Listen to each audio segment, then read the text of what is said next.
This is Carl at National RV Detroit. I'm going to walk you through this 2020 Wolf Pup Limited Model 18TO. Okay, so here we are on the door side, of course.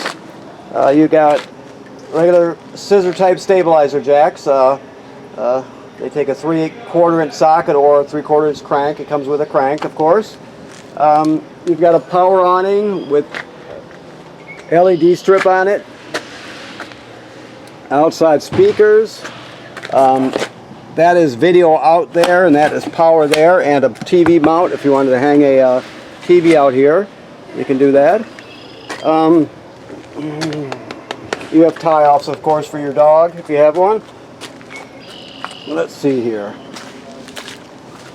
Your back section folds down, so you can use it for storage.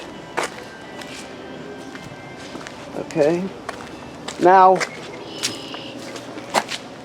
that's just the service panel for your refrigerator. It's just for service, so you don't really have to go in there unless you're doing a repair. Your stairs fold inside to the trailer, but to adjust the length of the legs for the terrain, you can pull these pins out. There's one on each side. You can adjust the legs accordingly. Okay.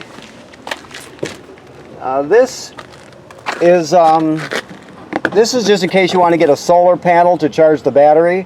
This is a Furrion product here, but that basically will charge your battery if you plug a solar panel into it. Okay. This is your hitch. So you got a Husky centerline weight distribution hitch with built-in sway control. We'll show you how that operates when you pick up your trailer. That is your, let's see, that's your dump hose there. This is a reducer for your 30 amp plug to reduce it so you can plug it in at home. This is a crank for your power tongue jack. If it fails, you can take the plug out of the top and crank that manually. Alright. I don't see your regular crank in there, but I'll get one and put it in here for you, unless I find it inside. Either way, you'll have it. Okay, so you have power tongue jack, 20-pound LP tank. That's the LP regulator there. You have a deep cycle marine battery. Okay, this is your water heater, the outside of your water heater anyway, and it works on gas and electric. So the thing to know that the switches are inside, but right here, this rocker switch right here, it's off right now. It controls the electric heating element that's behind that cover there. So keep in mind that to turn that element on, you got to flip that switch on. The reason they do that so you can't accidentally turn it on when there's no water in there. You can't run it dry. That's called dry firing. You always want to make sure there's water in the water tank before you turn it on. Okay. The way to do that is if you have your city water hooked up, for example, you can go ahead and turn on your hot water. You could do it at the shower here or do it at your kitchen sink. And if it's blowing air out, that means it's empty. And as it fills up, it'll be a combination of air and water, you know, spitting air out. And then eventually you'll get a solid stream of water. When you get the solid stream of water coming from the hot water faucet, then you know that it's full. Okay, also this is where you drain it right here. Takes an 1 1/16 6-point socket. Keep that in mind. It has an anode rod attached to the back of it, so it's about 8 inches long or so. Okay? I'll show you the other switch inside. Okay, so this is, these are the two ways to get water to your trailer. The most common way is the city water connection right here. So you're just going to hook up the hose at the campground, turn it on, and you're all set. Now, if you happen to go to a campground that does not have plumbing on the campsite, like a rustic campground or maybe an older state park, you would at a state park, you'd pull up to the fill station when you're right inside the gate, and you would fill the onboard tank right there, and then use the onboard pump to pump the water. I'll show you that switch for that when we get inside. This is just an outside shower to spray things off, kids and dogs and feet and whatever. This is where you plug your 30 amp, 30-foot power cord into. Okay.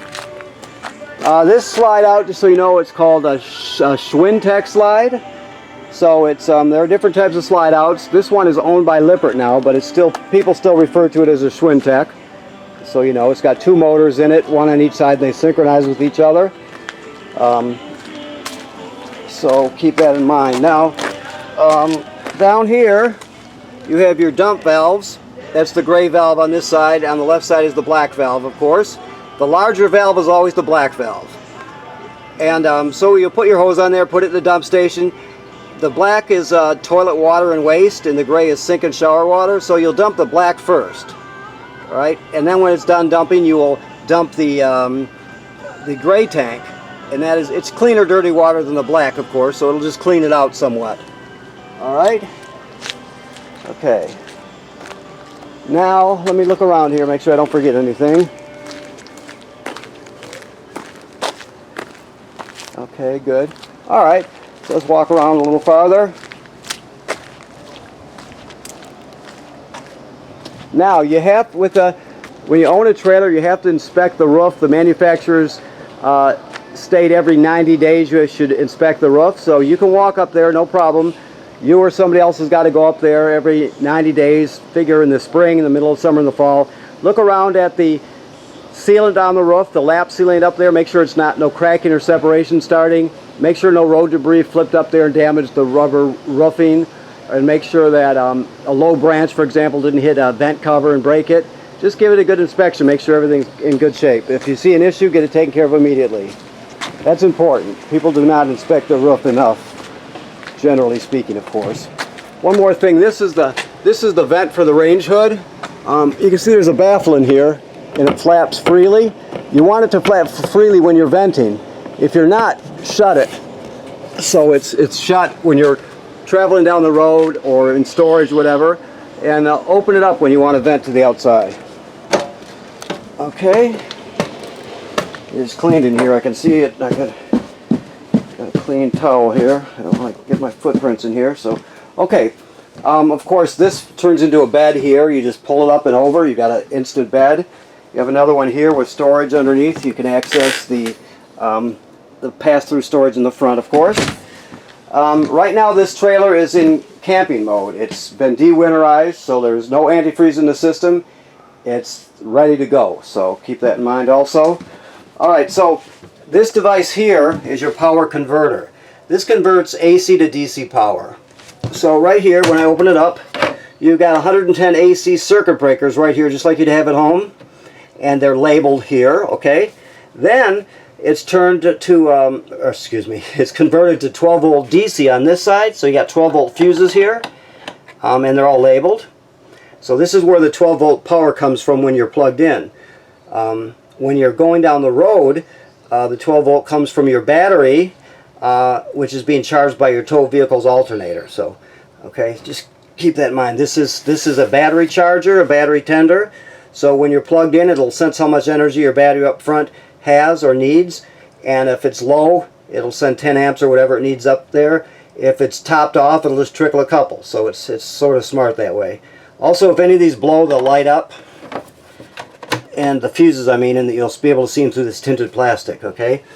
Now this thing next to it is the carbon monoxide LP gas detector. It should always be green like it is, right? So if it goes off, it's detected carbon monoxide buildup or LP gas. So if it goes off, you take everybody outside, leave the door open, shut the gas off at the front, and figure out what's happening, okay? It should always be green like it is, the LED on it. If not, get it serviced. All right, so this is a gas absorption refrigerator. By gas absorption, that means that the main thing it means is you can run it on AC power, regular household current, or on with LP gas. Now this thing here that they haven't hooked up yet, when they prepped it, he probably didn't understand that. We've got new people.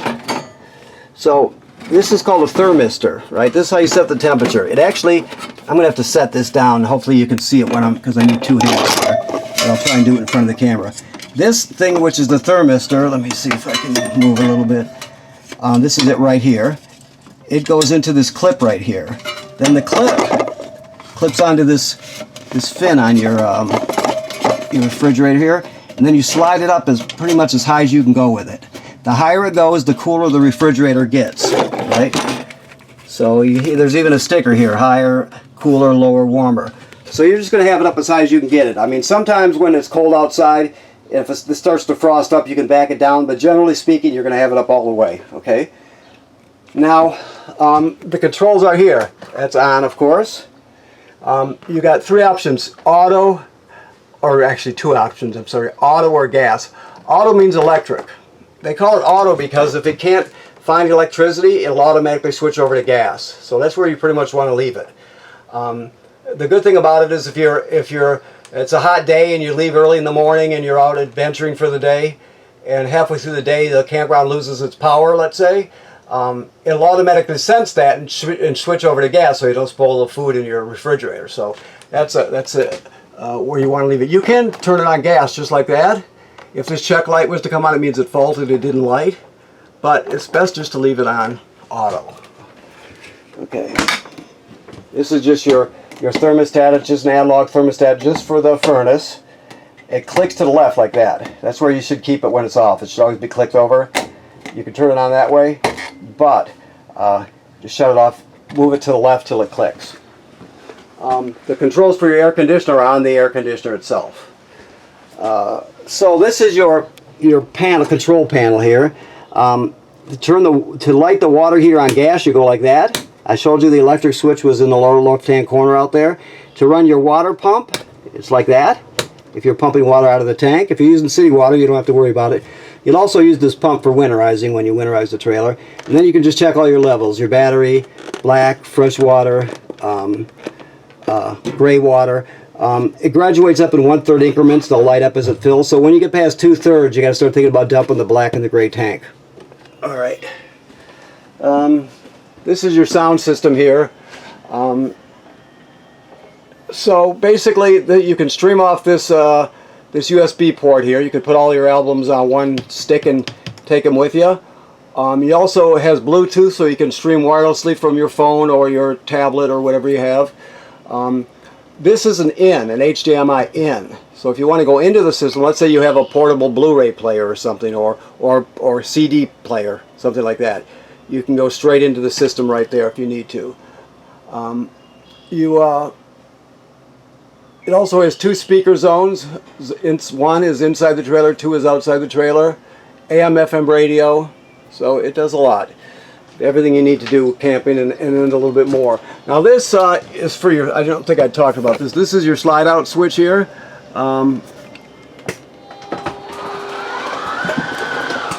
Like so. Okay. This is for your power awning here. Just make sure you never leave the power awning out unattended. There's your LED strip. So don't leave it out when you're not at the campsite. The weather can damage it in just an instant, so you don't want to do that, obviously. This is your range hood fan and light. So this vents to the outside. Remember I told you you have to open that baffle when you're going to vent to the outside. Of course, this is your cooktop here. You just light it with a lighter. Turn it on, light, and light it. Very simple. Okay. You can drop the table down and put it on these cleats here, and then use the back cushion to fill in the space and turn this into a bed also. So there's actually 3 beds in here in this one room. Your TV, obviously, and I didn't wire this, but I'm sure it's wired. Your sound system is wired through this here. So, like I said, if you have a disc player, you can obviously watch the movies you want, that sort of thing. Now, keep in mind that this green light tells us that the signal booster for the digital antenna is on. You can shut it off too. But the thing is, you always want to have it on if you're using the antenna. Otherwise, you will not get a good picture. Okay? Alright. So, the other thing is the bathroom. Of course, the sink and shower work like any other. Always run the fan with the vent open when you're using the shower to pull the humidity out. And you can't use, the thing to know about the toilet is you can't use it dry. By dry, I'm talking about the black tank, which is directly below, right? So what you do is when you get to the campground, you hook up your power and your water, then you come in here with 1 dose of chemical in your hand. There's the flush pedal right there. You push it down, water will come squirting out like it does, and you'll just stand on the pedal till you put about 1 gallon of water in the tank. doesn't have to be exact. You can use more if you want. The thing is, you have to, and then you dump the chemical in. So you have to have water and chemical in there to start using it. Otherwise the smell will be terrible, and it can get clogged up also. So anytime you're starting off with an empty black tank, you have to first put water in it, a gallon or more, and then put some chemical in there, 1 dose of it, okay? That's important. People who own this trailer took very good care of it. I can see it's like, darn thing's like new. Okay, so, alright, let me look around, make sure I didn't forget anything here. This is your emergency window. It's self-evident how it works, but I'll show you anyway. You pull up this up, and then you're going to push the window through. And you go all the way through with this if you have to. Then you grab a hold of this red knob here and pull the screen out, and you can exit out that window. You can also use it for ventilation, just doing it like that. Alright. Okay. Alright then. So let me look around. I think we've got it all. Okay. So I want to thank you for purchasing your trailer here at National RV Detroit. And please remember what I told you about inspecting the roof and the seals on the roof. Any place you see caulk from the factory on the trailer, you want to take a look at it. If you keep after them, you know, 10 years from now this will be bone dry inside just like it is now. You just always want to inspect it. Odds are you're not going to have to do anything when you're looking at it. But that's why you inspect it, just to make sure there's no maintenance needed, okay? Okay, thank you very much.